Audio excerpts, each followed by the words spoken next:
तर मग पारंपरिक ग्राफॉलॉजी आणि मानसशास्त्रीय तर ह्यामध्ये ग्राफाझोन कसं वेगळं आहे? सी मी तुम्हाला एक सिंपल उदाहरण सांगतो. हं, एक मुलगा होता. तो अभ्यासात हुशार होता, पण खूपच अग्रेसिव्ह होता. मारामारी करायचा, सगळंच करायचं म्हणजे. तर तो घरच्यांना काय सांगायचं, "मी अभ्यासात हुशार आहे ना."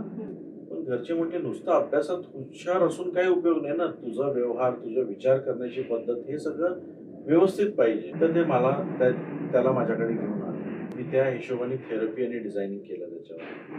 आणि त्याच्या थॉट प्रोसेसमध्ये आम्ही हे फाइंड आउट केलं, की कुठली निगेटिव्ह ट्रेट्स आपण काढू शकतो आणि पॉझिटिव्हिटी ॲड करू शकतो. आपल्याला विश्वास नाही होणार. विदिन 1 इयर सगळे म्हणायला लागले, की हा मुलगा पूर्णपणे चेंज झाला आहे. 360 डिग्रीज.